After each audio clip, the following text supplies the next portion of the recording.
Hello, hello. Welcome back again to the Residents full discography that I am trying to cover. Over 50 years of this stuff, like 55 years.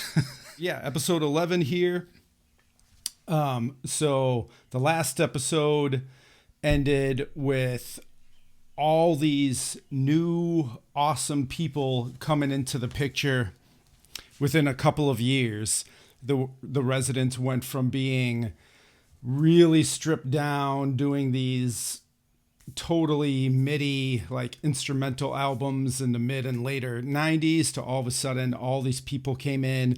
They're a full band. They start touring again as a full band, and it's really awesome, and it's a very important part of the Residents story. So yeah, we got done last episode. They finished up like Wormwood tour, stuff like that. So they follow it up with January 2001 Icky Flix, which was, I think they were thinking about doing just sort of a collection of all their video work, but that's kind of boring. So it turned into this whole bigger project. I have two copies of this. This is my sealed copy for some reason. I think the other one just got wore out, so this is my backup. Yeah, so it's all their videos, but they also re-recorded all the music. But you can hear it either way. So you could select a video and then choose if you want to hear it with its original music or with new music they recorded. And this goes back to their earliest music videos to some stuff made just for this disc. Yeah, and they also toured for this. And I'm happy to say it's all the same people from Wormwood tour, so they still have a whole band. They did not use a real drum set on this tour, but they did do live. I'm not sure what the thing they used is actually called, but you know, it was almost like a looked kind of like a MIDI xylophone, but that was playing all the drum sounds. It was really cool to see that done live. But let's start with the album here. So the soundtrack, there's also a soundtrack. Originally it was only a CD, and the CD was kind of stupid because it didn't have everything. And the tracks that they chose to put on the CD and not put on is really strange to me. They skipped a lot of the best tracks, but so some of these new recordings, the soundtrack just has the new recordings. There's no reason to put the old original ones on there. Some of the new recordings are awesome. Some of them are kind of, I don't think they're that great. This is the vinyl reissue that came out in more recent years. It was finally put out on vinyl by Cherry Red. We'll get to that in a minute. But like some things like the Third Reich and Roll video, I don't think it really works, the new recording, very well. Like seeing it live, it was awesome, but I'm not a huge fan of the version on here. But the songs from like Duck Stab are awesome on here. The Picnic in the Jungle on here is awesome. One of the highlights on here is, for whatever reason, they decided to include the Ronaldo and the Loaf music videos for Songs for Swinging Larvae, which is one of the greatest music videos of all time. And so for the new music, you get to hear the Residents covering Ronaldo and the Loaf, which is one of the coolest things.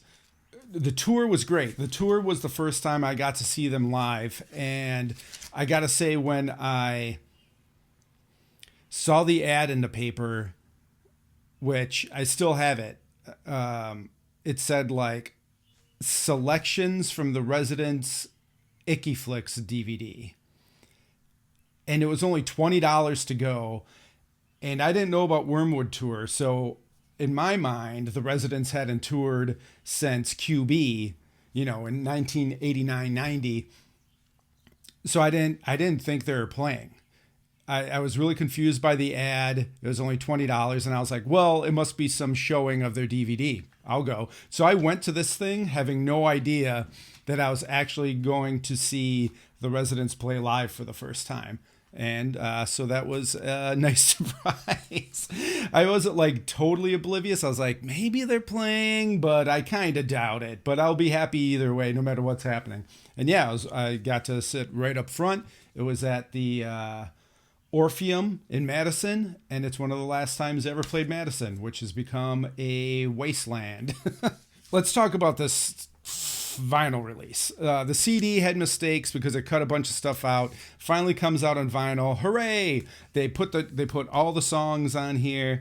They put them in chronological order, which is what I had done with the DVD. I made my own CD a long time ago, but it is a little edited. There's weird fade outs, but so this ended up being, this might be the worst vinyl I ever bought.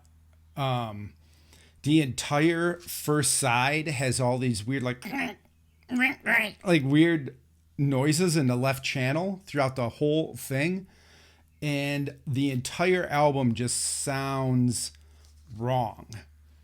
Like there's something wrong with it. And from the first time I played it, it dawned on me. I think what they did is I think they accidentally sent in the surround sound mix to get pressed to vinyl. The DVD is in surround sound. You could select regular stereo audio, but yeah, by default, it was surround sound. All the new music was recorded specifically in surround sound for that.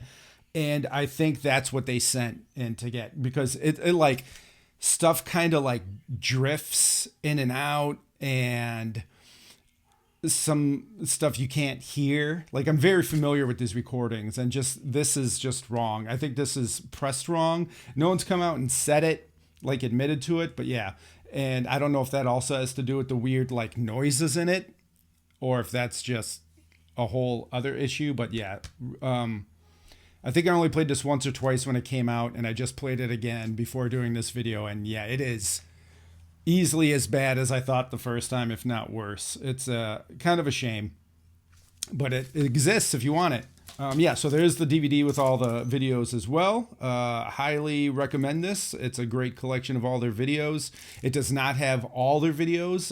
It's missing like Earth versus Flying Saucers. There's no Don't Be Cruel on it. I'm guessing this is because of like rights. So that was a big bummer. So the only way you can still get those videos is like with older things like 20 Twisted Questions, Laserdisc, Mate. Yeah, I think that might be the only way to get like Don't Be Cruel. Whatever.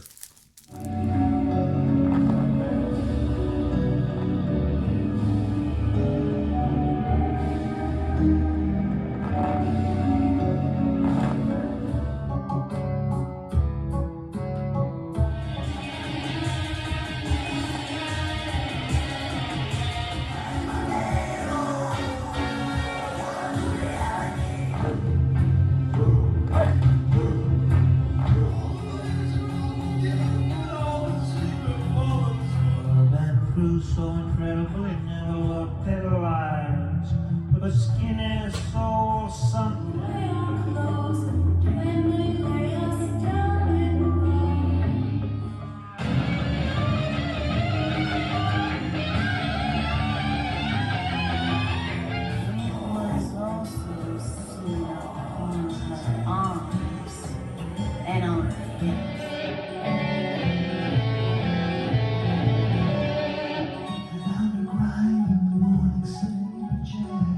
She was wrapped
The show, there's no live album for the show that I know of. Maybe I'm forgetting something.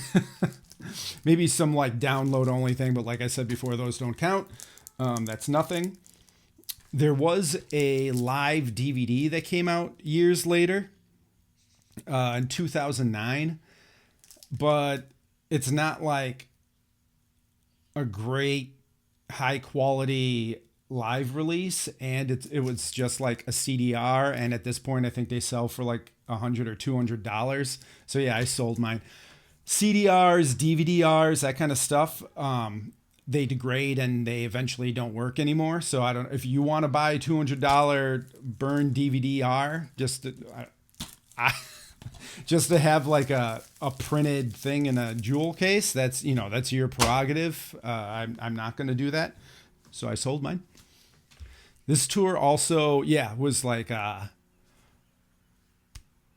was my first time, obviously, seeing any of them, but a female resident singer up front just was so awesome. It was my introduction to guitar playing resident, which at the time was still like new guitar playing guy. It added so much to it.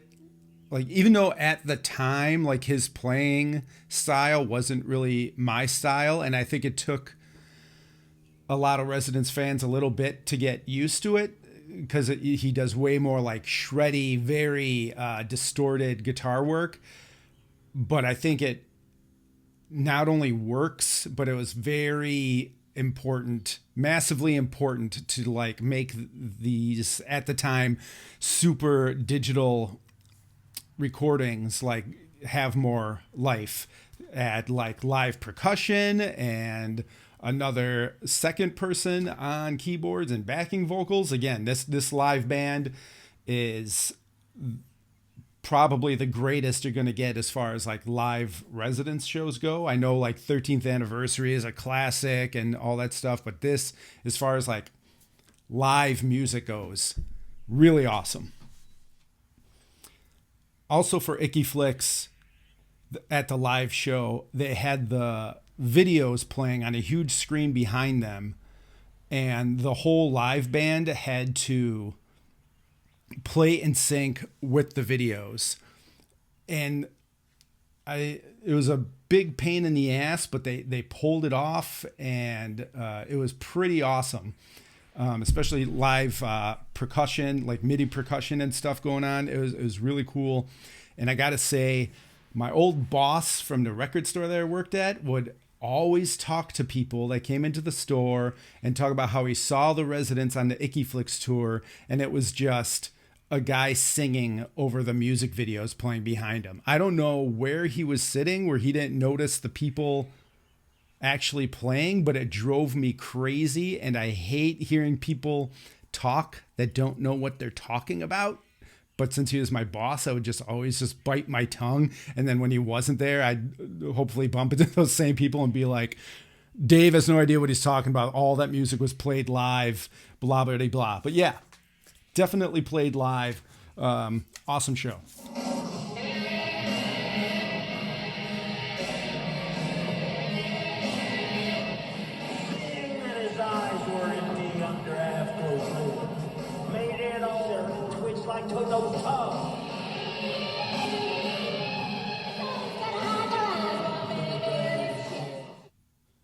In September of 2001, Ralph America does another really cool limited edition CD. Comes with some tickets. High Horses.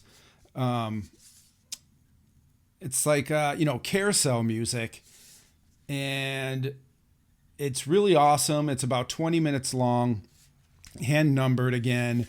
Has this really cool wheel of facts about LSD and whatnot and carousels, because that's the sort of people that the Residents are. That's what they're into.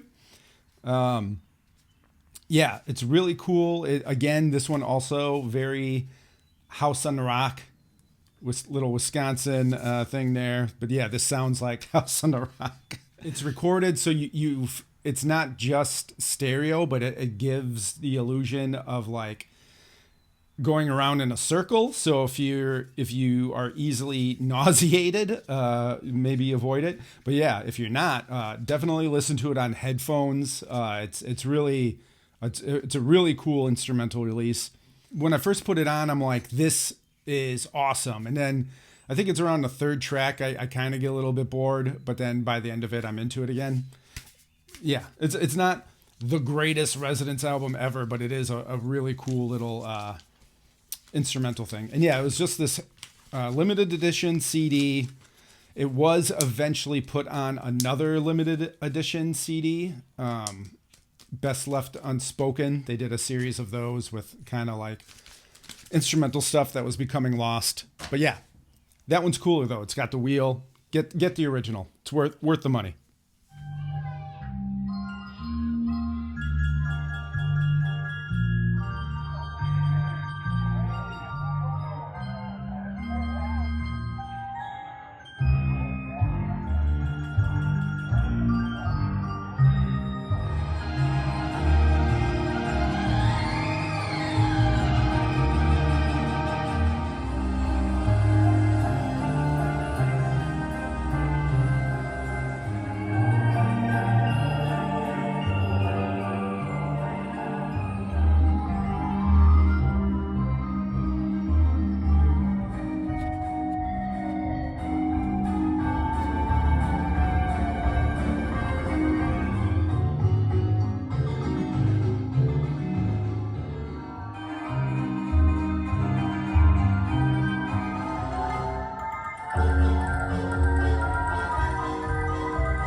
So here's another one that I'm not sure if it belongs in this episode or not. This is Missing Soldiers. It's now being sold as a Bobuk album. So the whole story is Bobuk, or who would be later known as Charles Bobuk, was working on ideas for a new album. And he's really into like this, like a lot of stuff, like Civil War stuff. And there's a couple different stories. One is that 9/11 happened and nobody wanted, anything that had to do with war. Maybe that's true. Another story is their European distributor was like, oh, no one except Americans is interested in the Civil War, which I find that to be ridiculous. Like you don't talk to some Americans and they're just like, that didn't happen in America. Why would I be interested in that? If something is interesting in history, who cares if you live in that country or not? To me, that's a really stupid excuse, and I don't buy that one. But anyways, supposedly recorded in 2001, or at least the MIDI files. I think what happened is he was working on these songs. I think he made MIDI sequences in 2001. But yeah, this wasn't sold until 2015. So is the audio from 2015 just using sequences, or is this audio recorded in 2001? And I couldn't get a clear answer on that, but eventually we landed on, let's put it in this episode. I talked to Brian Pohl from Ronaldo and the Loaf, who just got done working on the Animal Lover deluxe CD set, which dives into like these sort of demos. So let's just say, yes, this is from 2001 and move on. But it's surprisingly awesome. I never listened to this until this project. I bought this just because of this video project, and I love this. It sounds very similar to High Horses as far as like sounds go, but and it's really simple, just like, your classic like Civil War era songs like Yankee Doodle Dandy and stuff like that you'd never think, too much about.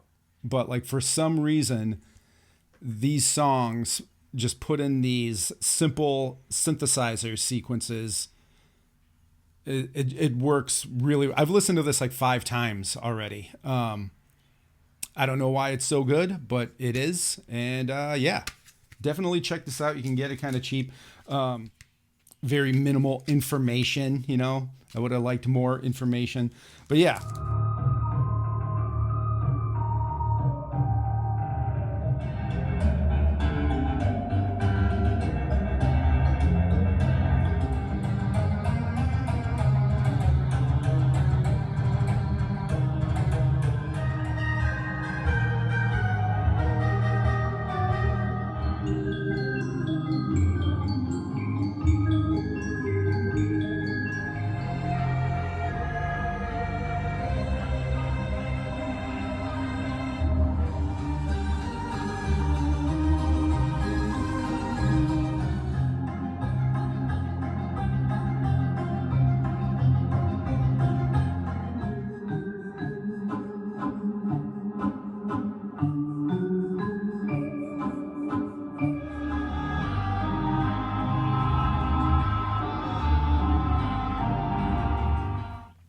Just a quick mention, a compilation called Petting Zoo came out in April of 2002. I haven't been mentioning just like comps of previously released stuff.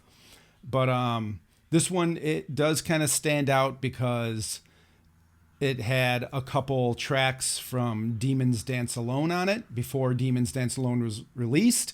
And it kind of, I think they knew they're going in this like lighter direction with that album, so it's almost like a compilation around that. Like, here's some softer Resident stuff to prepare you for what's coming. So in June of 2002, Demons Dance Alone comes out.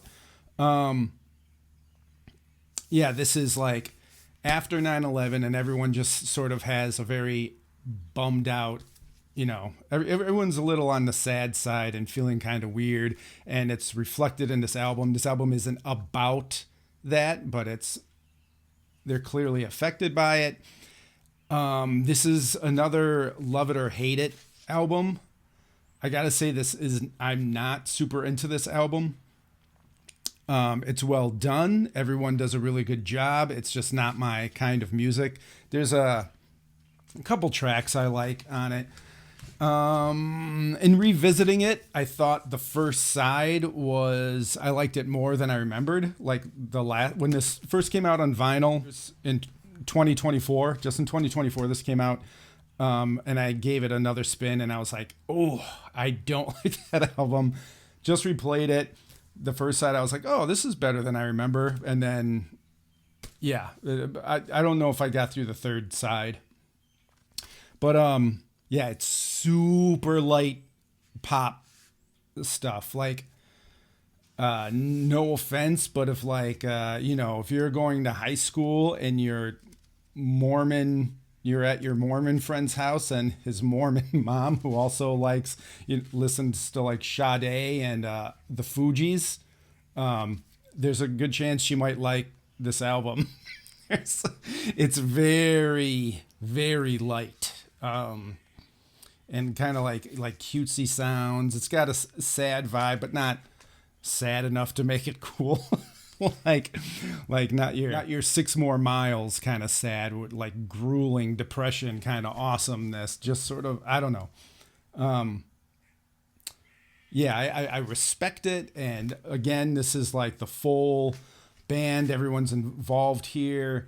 Everyone does a good job. It's just not really my thing.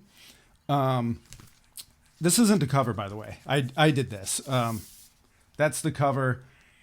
I just stuck the sleeve in here. I gotta say, whereas, I just did a major shit talk of the Icky Flix vinyl from Cherry Red, I'd like to point out I'm not just shit talking for the sake of shit talking. I'm just laying the facts out.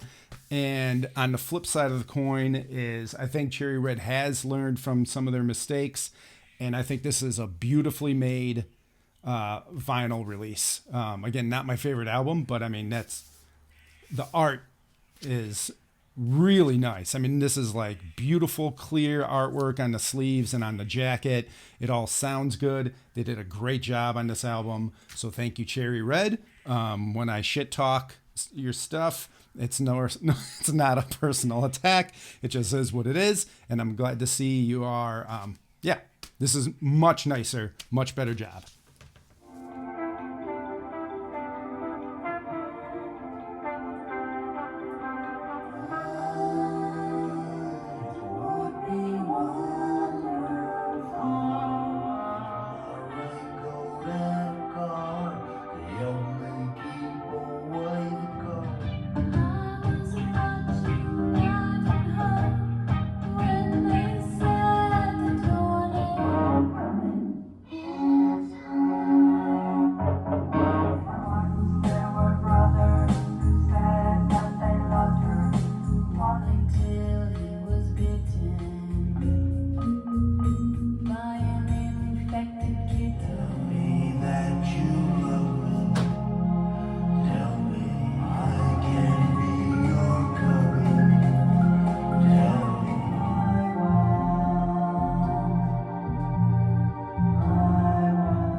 So, even though I did not like that album, when it came out, I was like, oh, I don't really like this. And I stopped listening to it because I didn't want to not go see them. I didn't want to like make myself not want to go see them on the tour.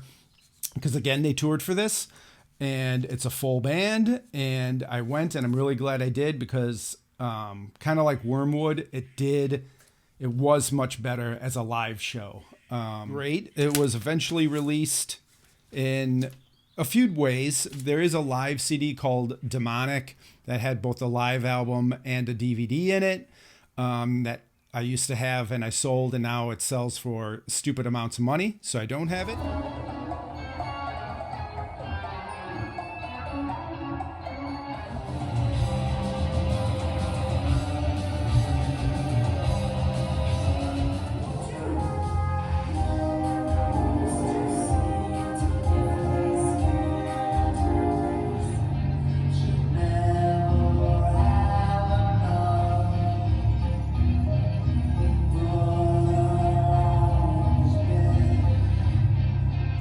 Also super cheapo DVD you can get for anywhere online. There's also a very nice package, big book style version of the same show. It's not too expensive, so if you want something nicer than this, pick that up.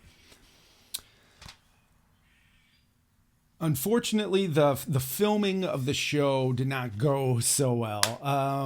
The same mistakes they made on the 13th anniversary tour with handheld lighting, dark stage, looks awesome when you're there, but it doesn't film well. They did basically the same mistakes on this one.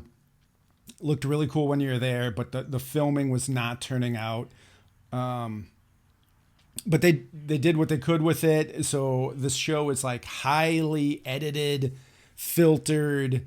When I first bought the show, I was like, why did they do this? Are they just trying to be like artsy for the sake of artsy? Like there's parts that are looped. Sometimes it doesn't. It's not really quite in sync with the audio. But they used what they could, and they really worked hard to salvage this footage and make a release out of it. So they did a bang up job with what they had to work with for sure. Also released was this DVD single, Golden Goat. Now this is probably the highlight of the show, which had female resident singer singing a cover of Snakefinger's Golden Goat, which I didn't even know that song at the time. I believe that's on Greener Pastures, and I did not have that album yet. So I had no idea what it was. And it was just like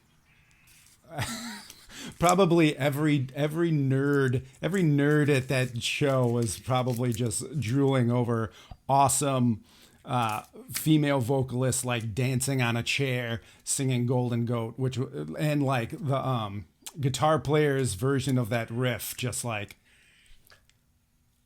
coolest version of that song. And I was like, whatever. I assumed it was a track from like an upcoming Residents album, and I was just like, this is gonna be awesome. But yeah, I later found out it was just a Snakefinger cover, but holy shit, is it awesome.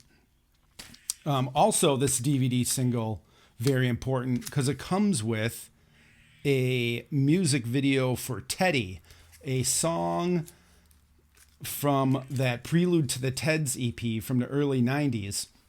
Apparently they made a music video for it for a possible follow-up to Icky Flix. They're going to make an Icky Flix 2, but Icky Flix was such a pain in the ass that they decided not to. But the music video is awesome. It's a dirty, perverted, borderline gay porno music video.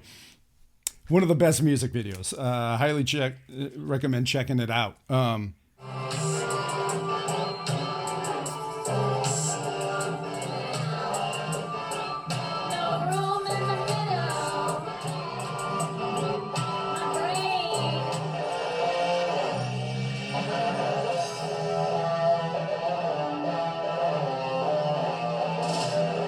So, something I just discovered that might blow a few minds out there, especially for, so later on when we get to like Shadowland tour and stuff, and that's when like Bobuk retires and he only plays on like half that tour, and there's a lot of people that are like, oh, you could really hear, like, or you could really feel, you know, the absence of Bobuk.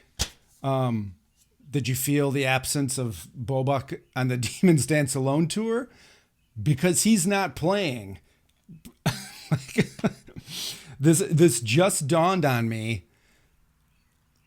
So in this era, they start putting people's names in like liner notes and stuff, and it really bugged me. So I stopped looking at liner notes. It irritated me how many people weren't anonymous anymore. Like I wished it was like the old days and you didn't know who anyone was.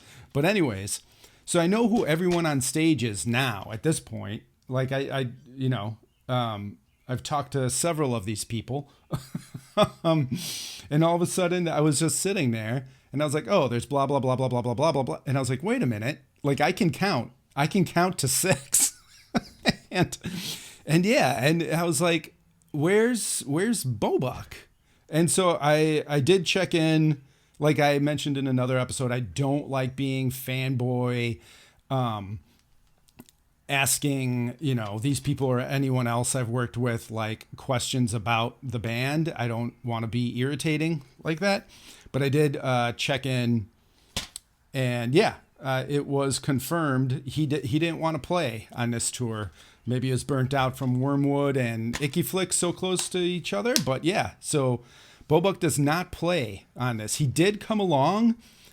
This is very cool Bobuk stuff here. He came along And depending what show you're at, what part of the world, like some nights he might have been one of the guys walking around with a lighting. He was filming at some, and possibly he could have greeted you at the door and brought you into the theater, like not in costume. At some shows, he just pretended like he was a greeter for the theater and welcomed you in.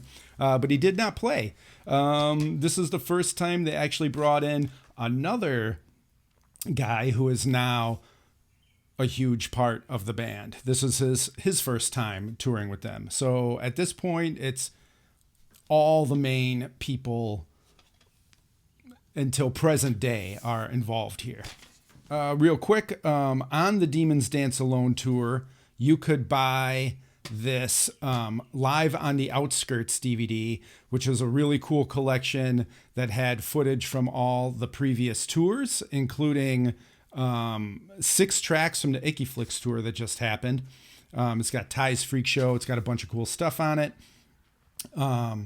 This quickly became worth like $100 or something crazy, but then it was reissued as part of that Kettles of Fish box set. So yeah, this came out in October 2002, and the Kettles of Fish box set was released in April 2003, and that included this DVD along with 3 CDs. And that's actually cheap, but they're mostly in Europe, so you're going to have to pay shipping. So another recently released, but recorded back in 2002, Maxine is the like walk-in music, intermission music, whatever you want to call it, from the Demons Dance Alone tour. It was not released until January 2014 on this CD, which is also packed with a bunch of other stuff. This is another one I didn't listen to until recently. It's similar to that In Between Screams walk-in music for Wormwood, where it's like a beat put over other stuff, but it's done much better on this one. And the samples aren't so like kind of like overdone. I feel like this one is, yeah, him doing the same thing where he's clearly getting more interested in like beats, kind of like funkier beats, and putting that on music. But yeah, it works a lot better here. It does go a bit long. I actually was going to put this on vinyl. It was all licensed and ready to go with another album, but I no longer have patience for working with certain people that are. And here's some beef. And then for 2 panels, you put all the same information. The same shit printed here is printed here. It's not even like what's on this disc is printed here and what's on this disc is printed here. It's just all of everything. It doesn't even say like CD1, CD2. It doesn't tell you what the track numbers are or what disc they're on. It's just a repeat of all the same info. It's just...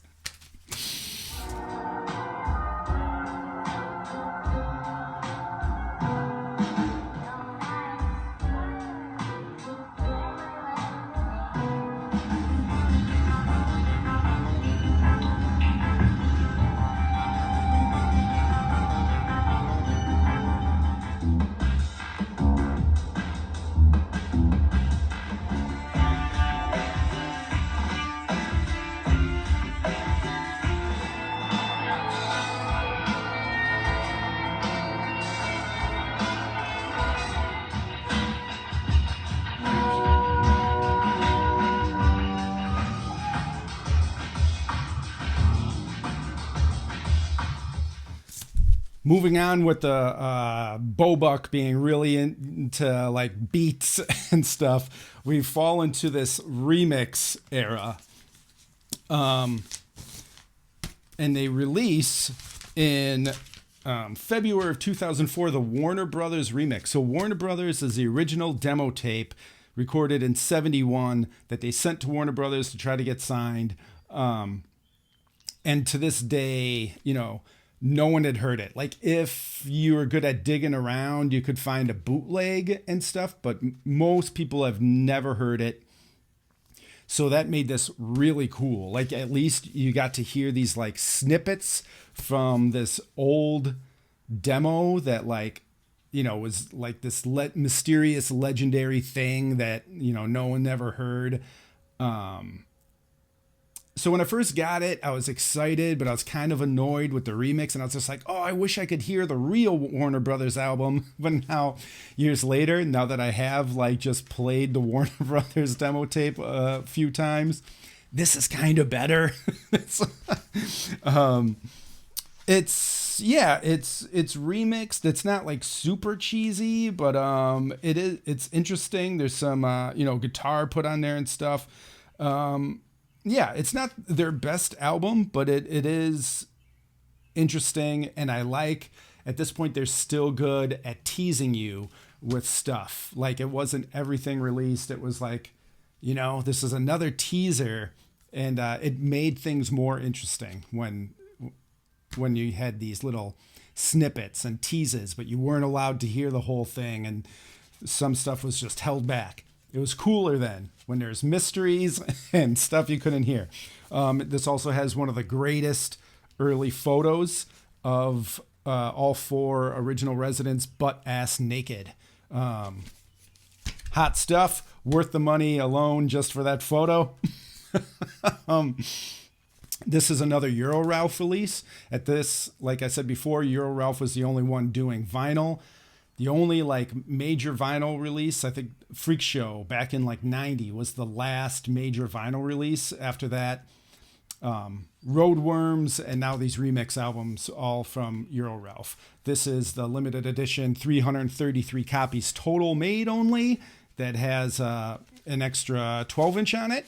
And the extra 12-inch on here is kind of the best part, I think. And these are surprisingly cheap. I think these remix albums have a bad rap because, like, even though there's only like 300 some copies of this and the other one we're going to talk about, they're pretty cheap. I'd grab them while you can. They're also very well made. They sound good. Nice vinyl releases.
So they followed that up with 1 month later, in March of 2004, the King and I remix. Oh, Nelly. This is definitely going to be a love it or hate it thing. Mostly hate it. When I first got this, I first wanted to puke. I was just like, what the fuck is this? Initially just nothing but cringe and kind of nausea. Then I've had so many different, totally different feelings on this. So from there, it went into, this is hilarious. And I thought it was Bobuk and the Residents sort of making fun of music like this in an awesome, awesome way. So then I kind of loved it. Then years later, I never even realized this. Like, it was like, oh, this is by Paralyzer. And I was like, that's not a real person. That's Bobuk under another name. And, you know, pre-Discogs, like someone was arguing with me like, no, that's a real DJ. Now that there's Discogs, you can look everyone up and see everything that everyone's done and see how full of shit someone is and how legit someone is. So I did look him up, and he's a German DJ that, you know, was like a friend of the Euro Ralph guy. So it all starts to make sense. But oh my God, is it cheesy? And it is the most cheesy music. It's like this German DJ that's just trying way too hard to make the most generic everything across, like every genre within, like, you know, the techno DJ umbrella, from like drum and bass to like industrial to like, you know, every generic thing as generic as possible. But you put that together with the absolutely ridiculous singing resident versions of Elvis songs, and it's kind of the greatest thing ever. So in the last couple years, like once in a while, like if I'm drunk enough, I'll throw this on. Like if I'm DJing somewhere, once in a while, me and Lacey will do a DJ night called Haunted Ones. That's just like industrial, dark wave kind of stuff, all vinyl. And I'll throw this in and see what kind of looks I get. And yeah, playing it just now, just the other day for this video, I love it. It's kind of... the first song is terrible, Viva Las Vegas. And I kind of think they started with that track to ease you in because it's not as over the top. It's just sort of crappy. It's just sort of embarrassing. But then as they get more ridiculous, it works better as a Residents album with the ridiculous singing resident Elvis singing.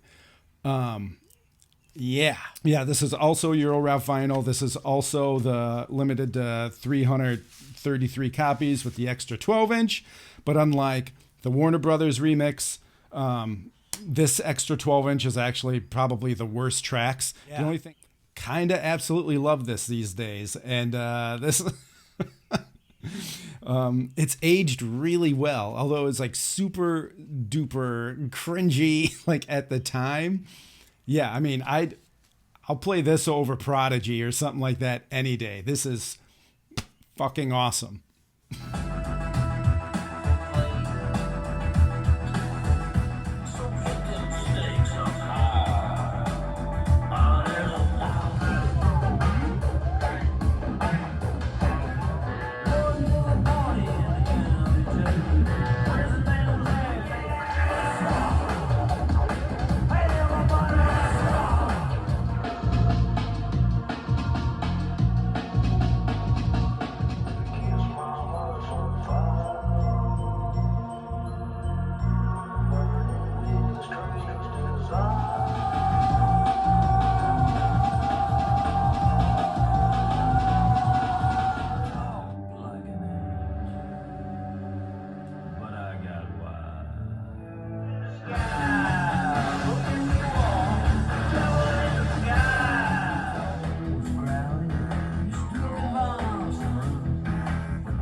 Okay, and we're going to end this one with, in December 2004, they released this 12 Days of Brumalia. I don't know how to say it. I'm not going to pretend like I do know how to say it. And you'd think I would just do a quick Google and find out before I do this video, but that's not how I am. So, they were songs that they were releasing for free on their website. Because they always try to go with the flow of technology and stuff. And at this time, like, the stupid downloading music is actually like really killing the music industry. And, you know, not only major labels, but independent people as well. So, but they try to go with it, and they're trying to, you know, release their own like free stuff over 12 days, and eventually it became a really nice Ralph America limited edition, but I did sell that. I kind of didn't want to re-listen to this. I remember hating it, but I did, and I like it way more than I remember. I think it kind of irritates me just because it keeps kind of going back into little bits of Christmas music, like 12 Days of Christmas, which I find to be one of the worst things ever written. But yeah, it's good. It also is a little bit of that remix thing going on too, where there's some like reuse Demons Dance Alone lyrics and stuff like that in here. And I think the whole band's planned. Yeah. Everyone with the live band is also involved with this. So you get, you know, guitar and a little bit of the female vocalists on here. So yeah, much better than I remember it. That, I will say, this reissue is stupid. Again, I'm not just trying to be some asshole, but like, okay, so it's re-released in a, you know, cheapo jewel case, whatever, that's fine. But what do? They add like, oh, let's throw some bonus tracks on there. You know what the bonus tracks are? The prelude to the Ted's EP from, what was it, 93? Like, what the fuck does the prelude to the Ted's EP have to do with this 2004 download-only Christmassy Residence album? Like, you couldn't have two more random things put together. And then there's also a Boneless Boy remix just randomly thrown on here. Yeah, so just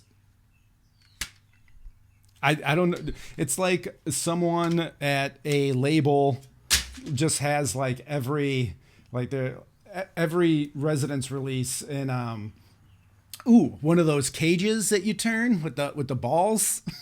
And like, hey, we're going to reissue something. You want to throw some bonus tracks on it? Sure. And then they just turn it and stick their hand in. They're like, I don't know, some shit about Ted's. All right, do it. That's about as random as it is.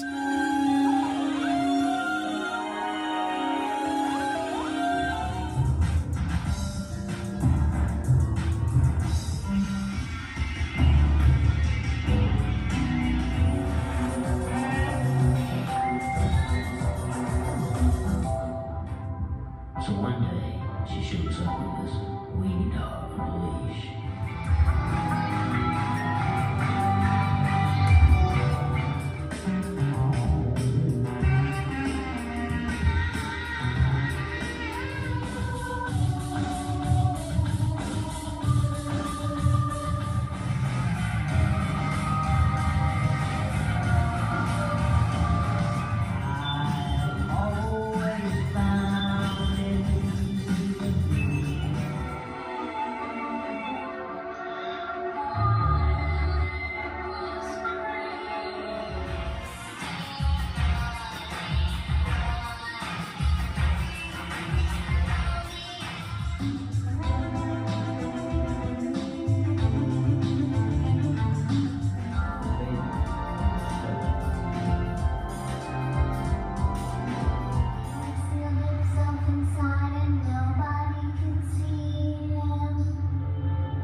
That's 2001 to 2004. And when we come back in next episode, one of my favorite albums of all time, one of my probably like top 5 Residents albums, and just all music ever, one of my favorite albums of all time. So that'll be episode 12 if I know how to count.